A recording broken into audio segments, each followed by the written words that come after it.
Very good evening everyone.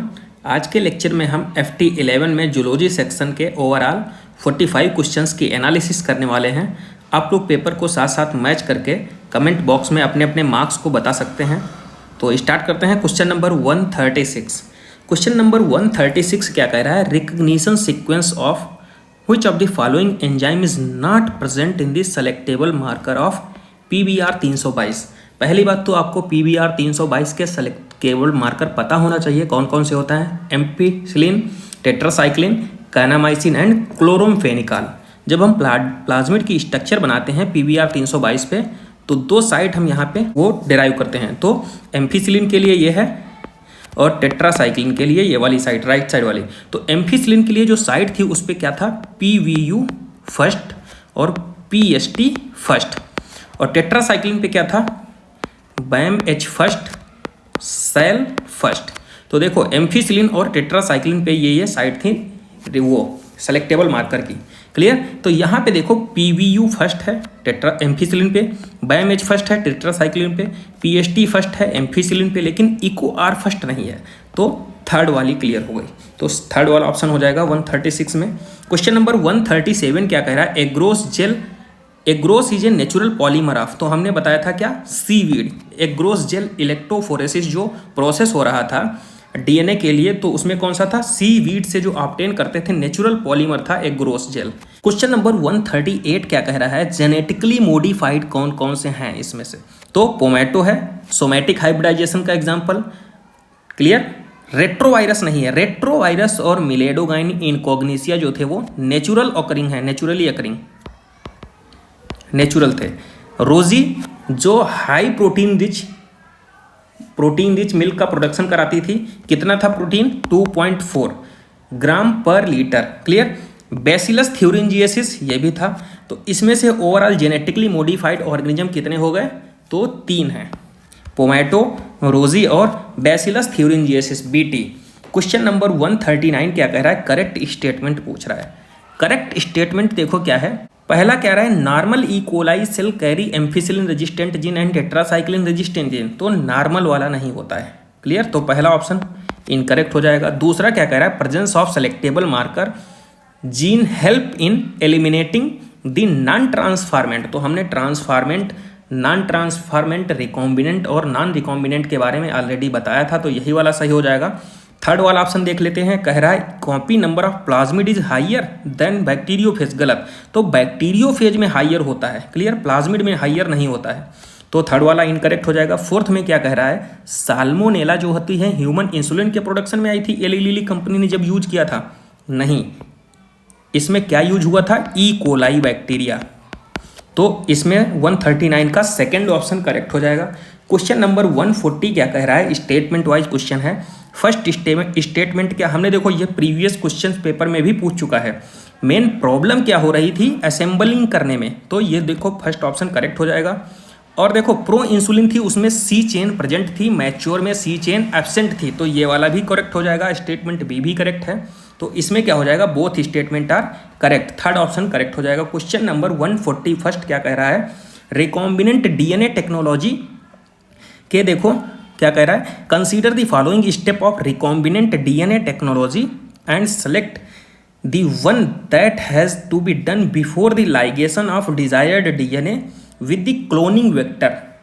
तो इसमें क्या होता है? बोथ द डिजायर्ड DNA और cloning vector must have cut the same restriction enzyme. तो क्या होता है? रिस्ट्रक्शन एंजाइम का डाइजेशन। तो ऑप्शन नंबर थर्ड करेक्ट हो जाएगा क्वेश्चन नंबर 141 में।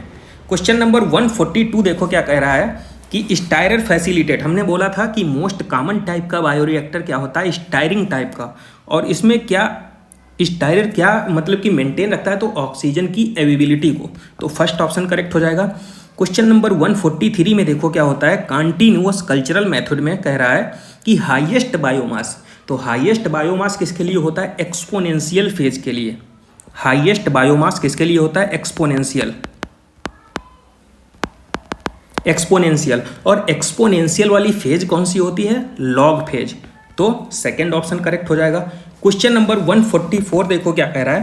क्वेश्चन नंबर 144 कह रहा है technique in which DNA molecule move based on their charge in an electric field and separated according to their size, sieving effect कहलाता है। और किस प्रोसेस में होता है? Agarose gel electrophoresis. Second option correct हो जाएगा।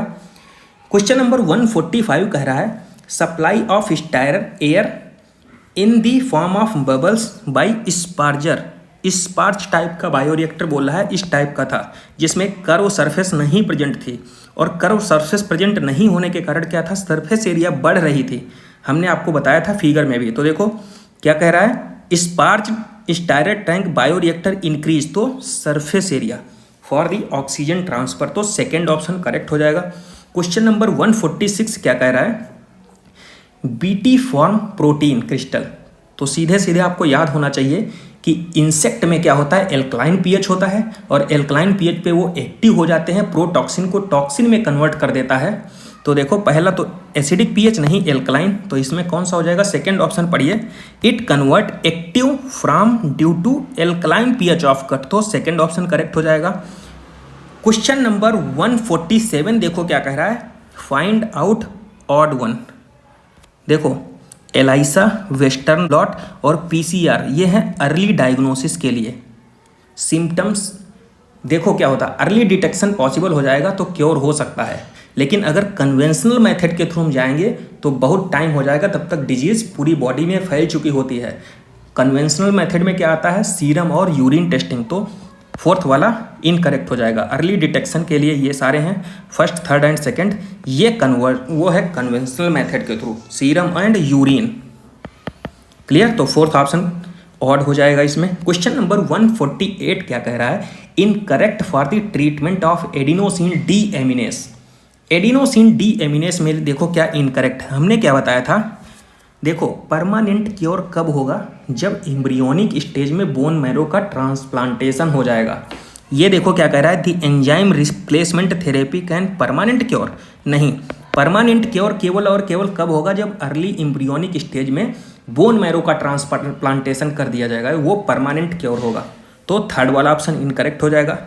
क्वेश्चन नंबर 149 क्या कह रहा है? टू कोर टेक्निक कौन सी हैं? पहले ही पेज पे लिखा है, genetic engineering and bio process engineering. First option correct हो जाएगा, एनसीईआरटी की डायरेक्ट लाइन से आया है। क्वेश्चन नंबर 150 देखो क्या कह रहा है, which of the following method involve silencing of the specific mRNA.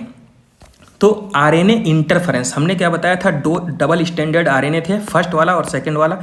ये सेंस वाला जो प्रोटीन का फॉर्मेशन कर ले रहा था तो उसको ब्लॉक कर दे रहा था। क्लियर? प्रोटीन का फॉर्मेशन नहीं हो रहा था तो डिजीज आगे नहीं बढ़ पा रही थी। तो आरएनए इंटरफेरेंस एक नोवेल टेक्नोलॉजी थी, तो फर्स्ट ऑप्शन करेक्ट हो जाएगा। क्वेश्चन नंबर 151 का देखो क्या कह रहा है, this sequence responsible for the controlling the copy number. Copy number को कौन कंट्रोल करता है? तो ओराई। ऑरिजिन ऑफ रेप्लिकेशन, और ऑरिजिन ऑफ रेप्लिकेशन वहाँ वो सेगमेंट होता है जहाँ पे रेप्लिकेशन स्टार्ट होता है। तो देखो क्या कह रहा है second option, one from where replication start, तो सेकंड ऑप्शन करेक्ट हो जाएगा। क्वेश्चन नंबर 152 कह रहा है downstream processing include all of the given step except. तो देखो स्टेप में क्या क्या नहीं होगा, तो आपको पता होना चाहिए कि बायोसिंथेसिस नहीं होती है, किसी भी प्रोडक्ट का प्रोडक्शन नहीं होता है। डाउन स्ट्रीम प्रोसेसिंग में होता क्या है?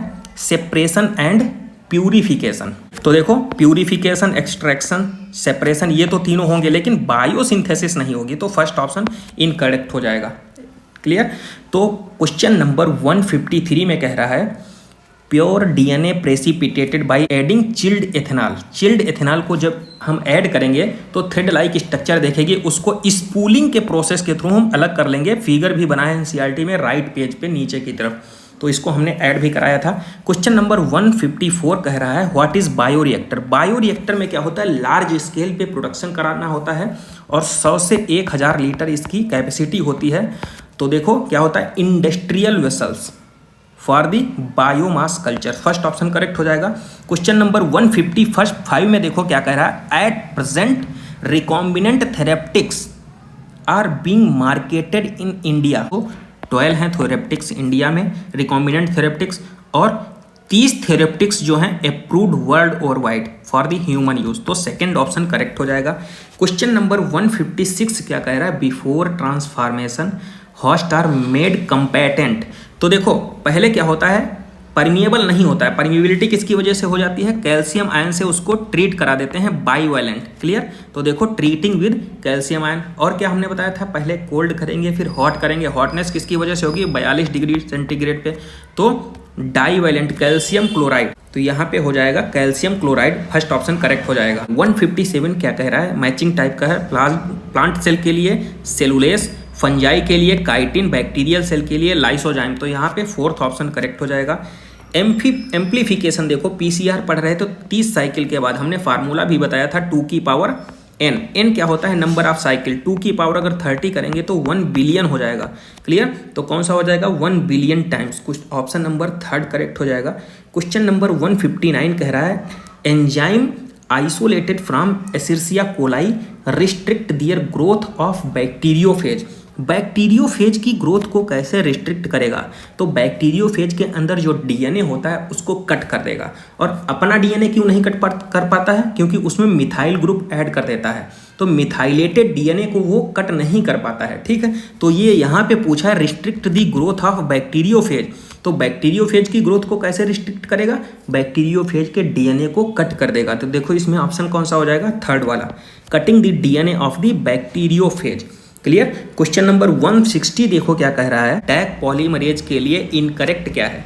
पहली बात तो टैग पॉलीमरेज के लिए पता होना चाहिए कि थर्मोस्टेबल पॉलीमरेज होता है, थर्मस एक्वेटिकस बैक्टीरिया से ऑब्टेन करते हैं। तो देखो थर्मोस्टेबल होता है ना, तो देखो थर्मोस्टेबल होता है, हाई टेम्परेचर पे काम करता रहेगा। लेकिन यहाँ पे क्या कह रहा है? सेकंड ऑप्शन में देखो इनकरेक्ट ही पूछा ना, can not withstand with temperature higher than 45 degree centigrade. गलत, क्योंकि ये हाई टेम्परेचर पे भी वर्क करता है, थर्मोस्टेबल है। क्वेश्चन नंबर 161 देखो क्या कह रहा है, not a critical research area of biotechnology. कौन कौन सी बायोटेक्नोलॉजी की क्रिटिकल रिसर्च एरिया नहीं है? तो हमने देखो फर्स्ट पेज पे ही लिखा है बायोटेक्नोलॉजी एंड इट्स एप्लीकेशन में 3 क्रिटिकल रिसर्च एरिया कौन कौन सी थी? Provide best catalysis, create optimum temperature और डाउन स्ट्रीमिंग प्रोसेसिंग। ये 3 जो थी क्रिटिकल रिसर्च एरिया थी। लेकिन इसमें use of better management practice ये क्रिटिकल रिसर्च एरिया नहीं थी। तो ऑप्शन नंबर 3rd वाला करेक्ट हो जाएगा। क्वेश्चन नंबर 162 कह रहा है GM plants have been useful in many ways except help to reduce post harvestage loss, ये तो सही है। इनहेंस न्यूट्रिशनल वैल्यू, बिल्कुल सही है। Reduce Reliance of chemical pesticide, ये भी सही है। डिक्रीज इफिशियंसी, नहीं इंक्रीज करते हैं, तो 3rd ऑप्शन करेक्ट हो जाएगा। क्वेश्चन नंबर 163 कह रहा है somatic hybridisation is accomplished by. Somatic hybridisation accomplished by, तो इसमें देखो क्या होता है, प्रोटोप्लाज्म को हम मिक्सिंग कर देते हैं। जैसे टोमेटो और पोटैटो को मिलाया था तो बना क्या दिया था? टोमेटो प्लस पोटैटो, इसको बोल रहे थे पोमैटो। तो इसमें हो जाएगा fusion of true protoplast of different variety of plant, तो सेकेंड ऑप्शन करेक्ट हो जाएगा। क्वेश्चन नंबर 164 क्या कह रहा है, which of organism in India deals with the safety of introducing GM organism for the public service। Public service के लिए तभी आप वहाँ मार्केट में उतार सकते हैं जब GEAC genetic engineering approval committee की मोहर लग जाएगी, तो सेकंड ऑप्शन करेक्ट हो जाएगा। और इसका हमने फुल फॉर्म भी लिखाया था, genetic engineering approval committee. Question number 165 कह रहा है use of treatment of emphysema, किस एंजाइम की डिफिशियंसी हो जाएगी? तो अल्फा 1 एंटीट्रिप्सिन हमने बताया था कि ये लीवर से सिंथेसिस हो रहा था। और जब हम एम्फीसीमा पढ़ा रहे थे ना ब्रीदिंग वाले चैप्टर में, तो वहाँ पे इसको लिखाया भी था। 166 कह रहा है the integration of natural science. क्या बताया था हमने? एक डेफिनेशन लिखाई थी, नेचुरल साइंस का इंटीग्रेशन अगर मॉलिक्यूलर जेनेटिक्स के साथ करते हैं तो क्या थी? EFB, नेचुरल साइंस का इम्प्लीमेंटेशन हो रहा है मॉलिक्यूलर जेनेटिक्स के साथ। तो क्या लिखाया था हमने? इसका भी फुल फॉर्म लिखाया था EFB, European federation of biotechnology. तो फर्स्ट ऑप्शन करेक्ट हो जाएगा। क्वेश्चन नंबर 167 देखो क्या कह रहा है, फर्स्ट ट्रांसजेनिक काउ रोजी produced human protein enriched milk in the year. तो ईयर कौन सा था? 1997। और 1997 में एक कंपनी आई थी, अमेरिकन कंपनी, जिसने बासमती के पेटेंट को चोरी कर लिया था। तो देखो 1997 में ये भी एक घटना घटी थी, तो इसीलिए इसको मैच कर दिया गया। And American company got patent rights on basmati rice via US patent and trademark office. तो ये भी 1997 में ही हुआ था। क्वेश्चन नंबर 168 क्या कह रहा है? देखो स्टेटमेंट कह रहा है ग्रीन रिवोल्यूशन। तो इसमें ट्रिपलिंग होती है, डबलिंग नहीं होती, इसलिए ये इनकरेक्ट हो जाएगा। दूसरा देखो कह रहा है increase yield of crops was mainly due to the use of improved crop variety during green revolution। तो मेनली नहीं है यहाँ पे है पार्सली। क्लियर? मेनली किसकी वजह से है? Better management and agrochemical. NCERT की लाइन लिखिए तो दोनों स्टेटमेंट इनकरेक्ट हो जाएंगे, फोर्थ ऑप्शन करेक्ट हो जाएगा। क्वेश्चन नंबर 169 क्या कह रहा है? Incorrect match with respect to insertion of the recombinant DNA into the host cells. तो देखो इसमें इनकरेक्ट पूछ रहा है। एक चीज बताइए, माइक्रो इंजेक्शन में कैल्शियम क्लोराइड का इंसर्शन किया जाता नहीं, डीएनए का, तो फोर्थ ऑप्शन इनकरेक्ट हो जाएगा। क्वेश्चन नंबर 170 कह रहा है रिकॉग्नाइज द रिस्ट्रिक्शन एंजाइम। तो इसमें 5 से 3, 3 से 5 कोई पैलिंड्रोमिक सीक्वेंस नहीं है। GTTA यहाँ पे नो पैलिंड्रोमिक सीक्वेंस, यहाँ पे तो कोई सीक्वेंस ही नहीं है। देखो GATC तो सेकंड ऑप्शन करेक्ट हो जाएगा। 5' से 3', 3' से 5'। तो क्वेश्चन नंबर 171 क्या कह रहा है? रीड स्टेटमेंट वाइज क्वेश्चन है। Transgenic mice are use to be test of the safety of the polio vaccine. सही है। दूसरा देखो स्टेटमेंट कह रहा है more than 99% existing transgenic animals are rabbit. गलत, माइस होते हैं। तो पहला सही है, दूसरा गलत है। Only first statement correct. 171 का थर्ड वाला ऑप्शन करेक्ट हो जाए। 72 देखो क्या कह रहा है? If a circular DNA of 16 kb size has 3 restriction recognition site for the Eco R first 8 kb, 4 kb, 4 kb। तो देखो दो तो सिमिलर हैं, तो ये सिंगल बैंड पे जाएंगी और ये अलग बैंड पे जाएंगी। तो distance apart from each other how many band will be visible. तो देखो ये तो सिंगल बैंड पे चले जाएंगे क्योंकि इनका साइज सेम है, तो 2 होगा इसका आंसर। 2 मतलब कि 2 विजिबल होंगे। क्लियर? क्वेश्चन नंबर 173 देखो क्या कह रहा है? All of the following are characteristic feature of plasmid DNA except. तो देखो प्लाज्मिड ऑफ इंट्रॉन, तो इंट्रॉन जो होता है नॉन कोडिंग सीक्वेंस होता है यूकैरियोटिक सेल के लिए, कि प्लाज्मिड क्या है? प्रोकैरियोटिक। तो फर्स्ट ऑप्शन ही इनकरेक्ट हो जाएगा। क्वेश्चन नंबर 174 में देखो पीसीआर का करेक्ट सीक्वेंस पूछा है, तो denaturation, annealing and extension first वाला करेक्ट हो जाएगा। हमने बोला था एक चीज़ और, डीनेचुरेशन, एनिलिंग और एक्सटेंशन प्रोसेस में एनिलिंग और एक्सटेंशन जो होता है इनके बीच में टैग पॉलीमरेज लगाया जाता है। क्वेश्चन नंबर 175 की बात करते हैं, तो देखो कह रहा है foreign DNA is ligated with PVU first sight. तो PVU फर्स्ट साइट पे अगर ये लाइगेट किया जाएगा तो रिकॉम्बिनेंट का फॉर्मेशन हो जाएगा, और जिस पे वो लाइगेट किया जाता है उसी की एक्टिविटी को खत्म कर देता है। क्लियर? तो एम्फीसिलिन की रेजिस्टिविटी को अगर खत्म कर देगा तो एम्फीसिलिन में वो ग्रो नहीं करेगा। तो देखो ग्रो करेगा किसमें? टेट्रासाइक्लिन में। अब ऑप्शन पढ़ लेते हैं। देखो तो रिकॉम्बिनेंट मॉलिक्यूल जो है वो ग्रो कर किसमें करेगा? Containing medium tetracycline. तो यही वाला करेक्ट हो जाएगा। 176 देखो क्या कह रहा है? फर्स्ट रिकॉम्बिनेंट डीएनए टेक्नोलॉजी किसने दिया था? तो कोहेन एंड बोयर ने दिया था 1972 में साल्मोनेला टाइफी पे। 177 देखो क्या कह रहा है? इनकरेक्ट पूछ रहा है ग्रीन रिवोल्यूशन के लिए। तो देखो ग्रीन रिवोल्यूशन में क्या हुआ था? ट्रिपलिंग हुई थी प्रोडक्शन का। तो ये कह रहा है देखो यहाँ पे इंक्रीज क्वाड्रलिंग, तो यही गलत हो जाएगा क्योंकि ट्रिपलिंग हुई थी यहाँ। क्वेश्चन नंबर 178 में देखो क्या कह रहा है? Bio bacterial cell while incubating with the DNA at 42 degree centigrade पे, 42 डिग्री सेंटीग्रेड पे इंक्यूबेट किया था, और डीनेचुरेशन कितने पे हो रहा था? 94 डिग्री सेंटीग्रेड पे, 94 डिग्री। तो कौन सा ऑप्शन हो जाएगा? Option number first. Question number 179 कह रहा है what is the term used for inserting a healthy copy of gene into a person who is defective gene.